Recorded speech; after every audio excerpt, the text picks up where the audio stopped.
Welcome back to Just Chattin', and this is the series of videos we do on Thursday and Sunday evenings just for our own entertainment. So, before we get started, Audie the cat is sleeping on the washing machine. He may stay there, he may come out for a visit. I really can't say. He was very clingy this morning, but all of a sudden he decided he doesn't want any part of me, took off for the back hall, and I haven't seen him since. So we'll see what we get. Yellow for Catherine, for Lex's mom, for everybody suffering with cancer. We are wishing you the best possible outcome. So we have yellow in the shirt. Also, scarf is yellow too. And I've worn it recently, but with this much more blatantly yellow side showing. So this is just what I wore out today, so it's still here, so we're going to make do. All right, when we come back from the intro, we are going to get right into it, and we are going to start talking about Catherine. So, 22 seconds.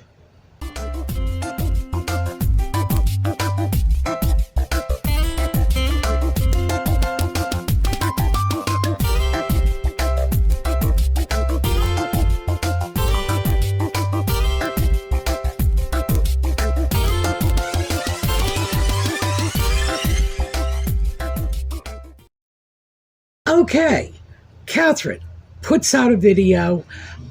This has come under some fire.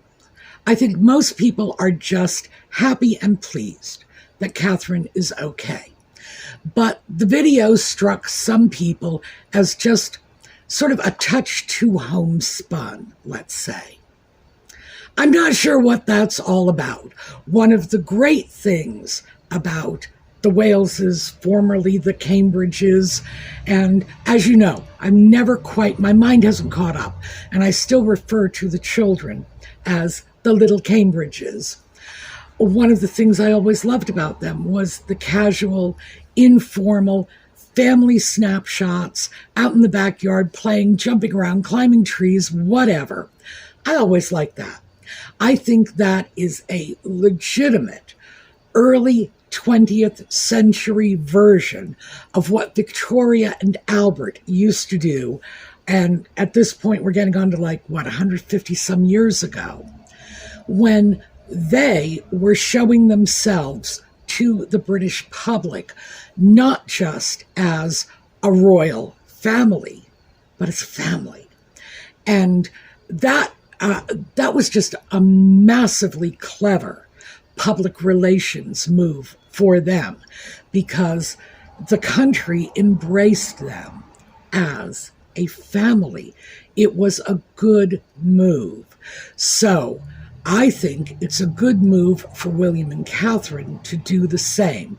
They are allowing the nation that they will one day preside over as monarchs, well, monarch and consort. And the children, of course, we're talking about at least one of them. Oh, I don't want to try to predict the future. It's a long way off. But God willing, George will follow his father, etc., etc. And they are allowing the country not just to get to know them, but to bond with them, to take ownership of them in that emotional sense. So they don't just say, oh yeah, that's the king.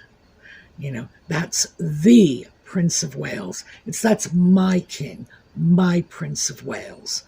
And the late Queen had that without even working for it, because after her very long reign, she was much beloved. So yeah, I think this is as good a move for the Waleses as it was for Victoria and Albert, despite the fact that some people are going to get snippy about it. I think it's delightful. All right, moving away from that, let's get into the subject of our homespun video. Catherine has finished her current cancer treatment. here's the problem. So, first of all, before I get into that, let me just say, let's celebrate it. Because frankly, when you're battling cancer, even something as small as one round of chemotherapy without barfing all over your shoes is victory. Enjoy it. I'm like, really, enjoy it. Have a party. I'm not trying to take away from the good news, but I do want to temper it with a bit of reality. This does not mean cancer-free. Now, before I get into any more, I'm not a doctor. This is not medical advice. In general, and we don't know specifically what kind of cancer Catherine was diagnosed with, but in general, you need 5 cancer-free years to be declared cancer-free.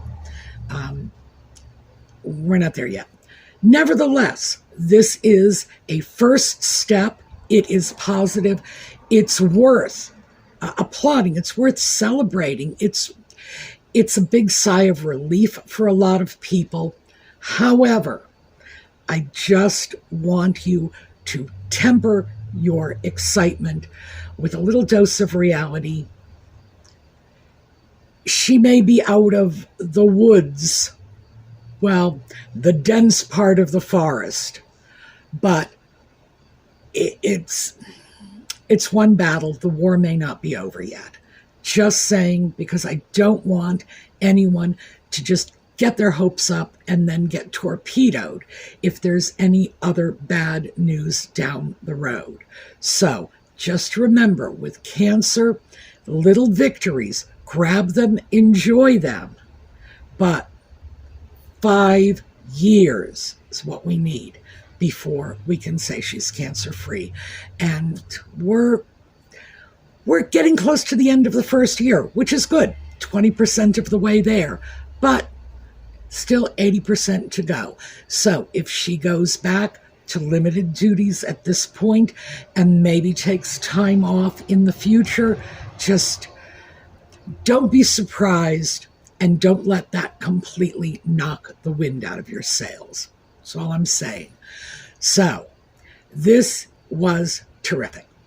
Another one of the odd little things people focused on from this video is she was not wearing her engagement ring. 8 months of chemotherapy. Duh. We all know that Catherine has a predisposition to nausea. She suffered from hyperemesis gravidarum through all 3 of her pregnancies.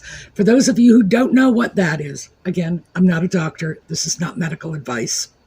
It is barfing your brains out from the moment of conception until the moment of delivery. So, yeah, just unreasonable amounts of morning sickness, which is usually how it's described. Oh, that doesn't even come close. So we know that Catherine has a tendency to toss her cookies when her body isn't playing the way it ought to. So, is it likely she lost weight during the chemotherapy? Oh, yeah. Is it likely that having lost weight, she would not want to wear a ring that is not only quite valuable, but it has so much iconic significance to so many people? She wouldn't want to take chances with that slipping off her finger? Yeah. So, let's not go crazy over the fact that she's not wearing her ring. It's just so obvious. And of course, people are looking at, well, she wore another ring. It's a new style. No. Occam's razor. She probably lost a little weight in the chemo. It probably made it unsafe for her to be wearing a ring, the loss of which would be a loss to the nation. No. I think this is perfectly normal, perfectly reasonable, and my goodness, the people who are speculating on this clearly have way too much time on their hands. All right, let's move forward.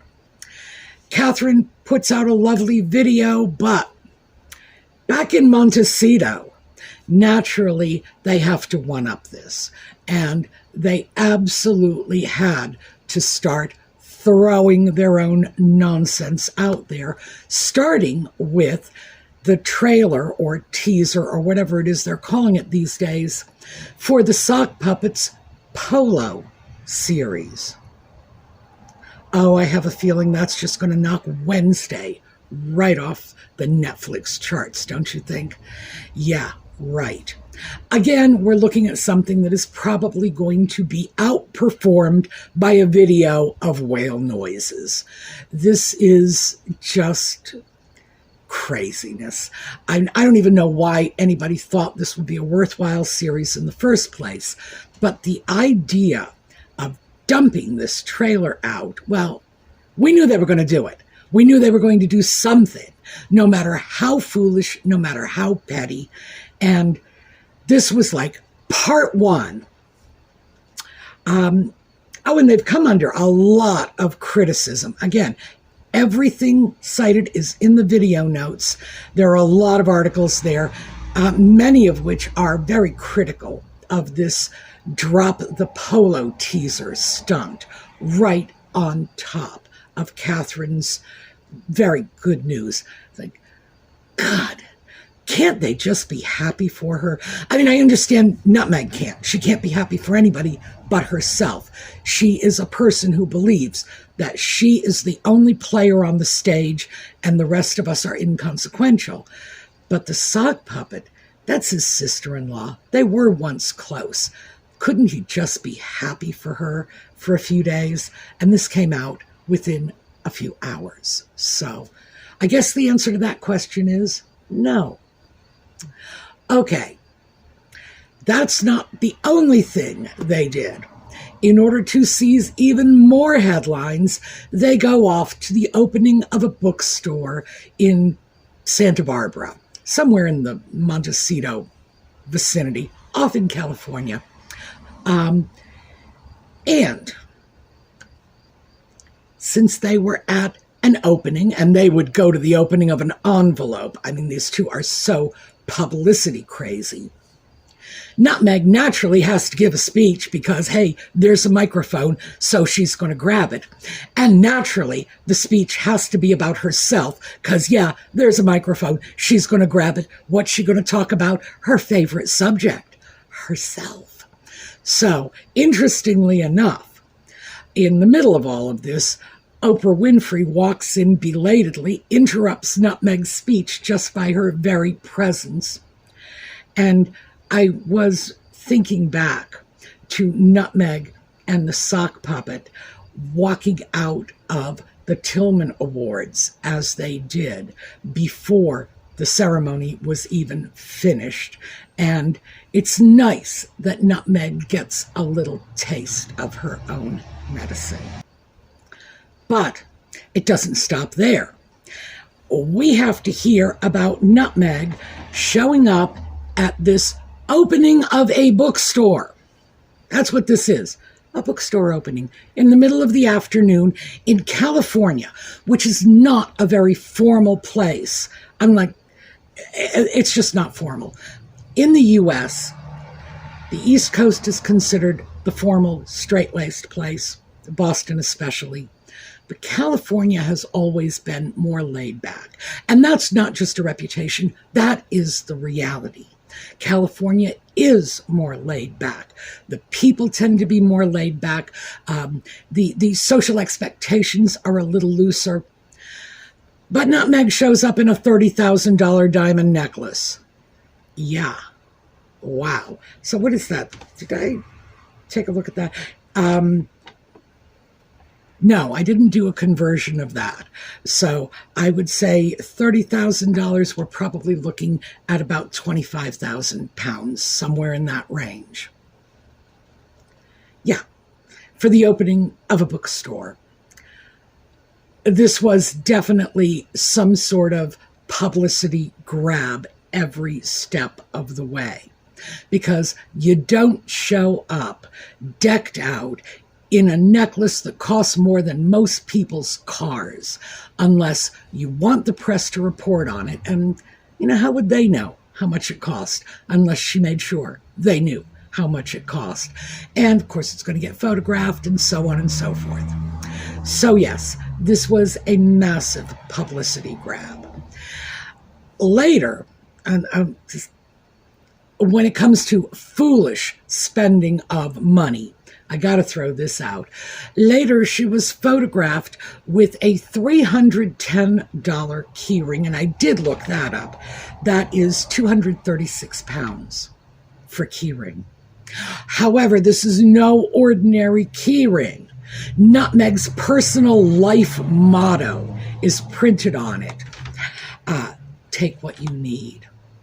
I think take what you want would be more accurate, but still, I understand in Nutmeg's mind what she wants and what she needs are the same thing. So yeah, I get it.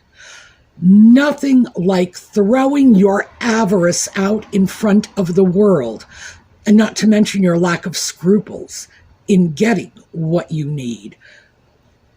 You need something, just grab it.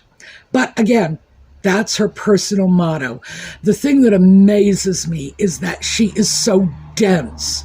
She is not getting it. It's like, I've said for a long time, those two never listen to themselves, because if they did actually listen to themselves, they would crawl under a rock somewhere. They would go away and shut up, because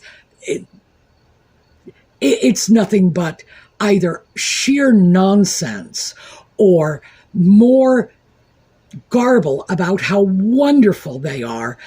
I think even they, if they listen to themselves objectively, would have to say, oh my God, we sound like lunatic, entitled egomaniacs.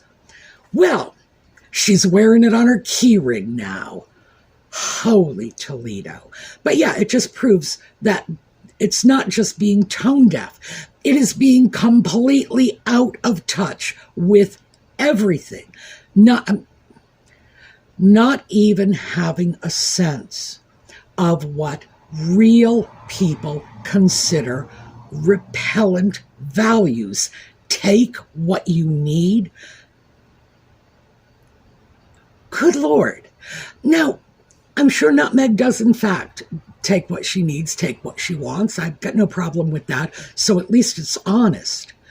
But most people are just not that comfortable with publicly branding themselves as avaricious and totally unscrupulous about how they are getting what they covet. Yeah. Unbelievable. You know, as I've said many times, you just can't make this stuff up. So let's get back on board with our articles that we are looking at. Nutmeg apparently regrets that she was misunderstood and that this has somehow put a roadblock between her and the royal family, because everything she said, presumably that was, the royal family's a pack of racists. The royal family's a pack of racists. I'm assuming that's what she is claiming she was misunderstood about. But who knows? Maybe there's worse, she said, and it's just not coming to me at the moment. But yeah, somehow that got lost in the translation. And she regrets not what she said. This is important. She doesn't regret what she says, but she seems to regret that it was misunderstood and there was so much backlash. Oh yeah, poor little her. All right, now we are going to go back quickly to our speech. I allowed myself to become sidetracked on this. 30K necklace, $300 key ring. Yeah, I took a bit of a detour. So let's go back to the speech at the bookstore. Like I said, all about her, all about her. Well, what she was talking about, because obviously if she's going to talk about a bookstore, it has to be about her personal relationship with bookstores. It can't be about generic things like bookstores are valuable to the community and they provide information, literature, art to the community, blah, blah, blah. No. It's all about her. She tells how she fled to the safety of a bookstore when she was a working royal because she was so uncomfortable with all the public attention she was getting.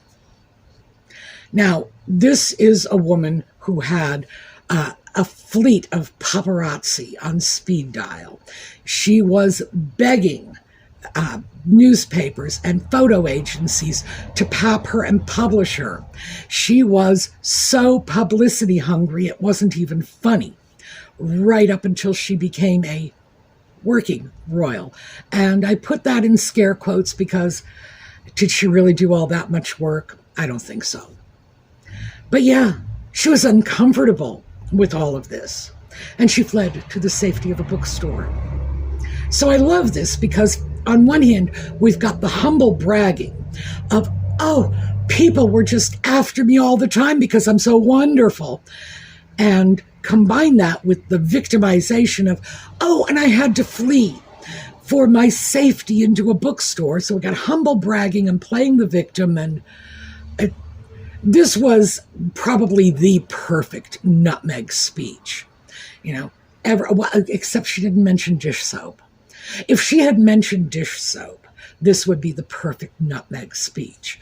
But yeah, so she's throwing that out there that she was overwhelmed by all of the attention. Well, remember, that was the selling point for bringing her into the royal family in the first place. Oh yeah, she's an actress. She's been on red carpets. She won't be fazed by the attention and the media scrutiny. Yeah, right. No, she thought the media scrutiny and the attention was all going to be positive. She never thought they were going to dig out any of her dirty little secrets. And then it became awful, just dreadful. She had to hide in a bookstore. Well, I took a look at the comments from readers on that particular article, and I wanted to share them with you. So we are very quickly going to take a peek at some of these comments, and here you go. From CJ 1949. She is full of it. She seeks attention constantly, but only on her terms, and only doing what she wants to do. Royal duties don't get her the adoration and celebrity she wants. Nobody thinks or cares about her daily except herself. Bob SC6, please start a list of who cares. In response, RYGBY, Rigby, I'm guessing. This is the typical Markle story that always comes out one day after a Kate story. So predictable. Katie did. She felt insecure there, but will do anything to be in the spotlight here. LOL. Maine Coon. Briefcase Betty. End of story. Veteran's wife. Uncomfortable or unhappy that she was not the main attraction. Her research didn't go far enough to understand the protocols of the monarchy. Meghan wanted front and center attention.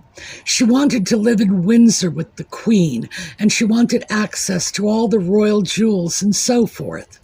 Meghan didn't think far enough ahead.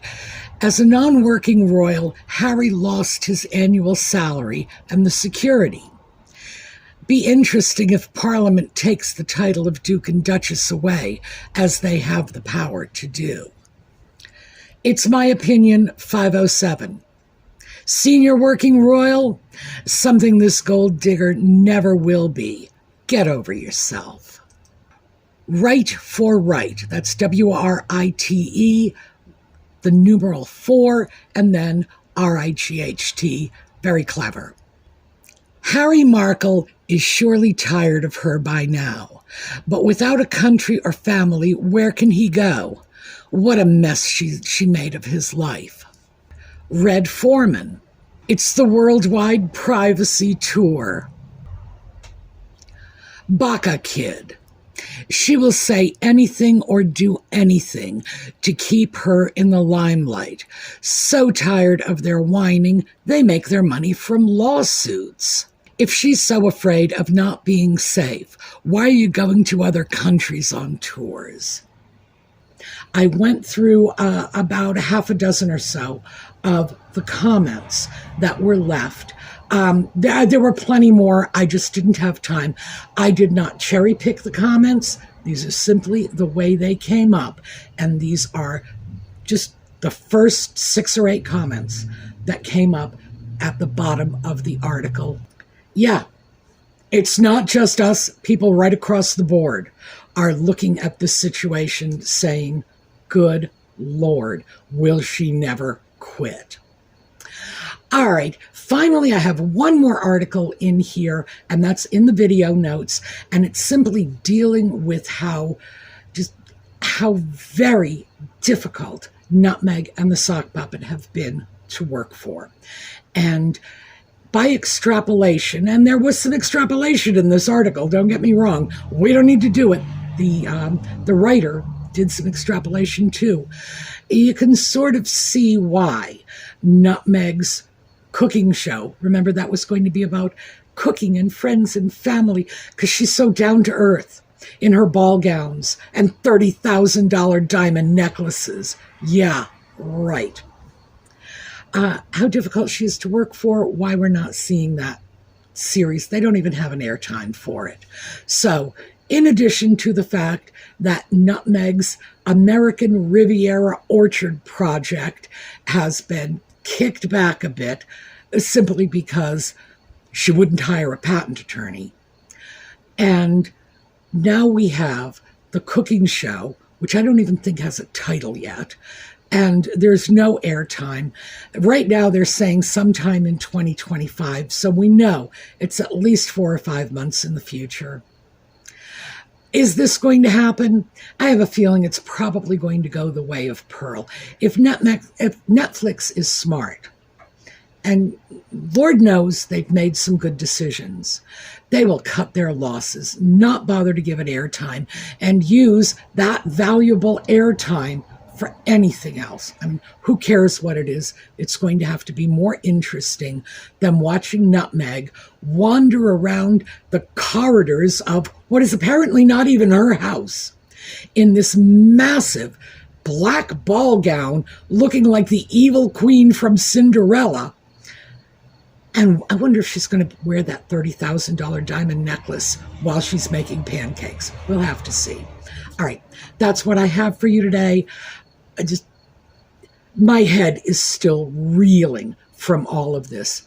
But as always, Catherine does something, and it is like the Honey Boo Boo family throwing the spaghetti against the wall to see if it sticks. That's what's going on. Honey Boo Boo mentality here.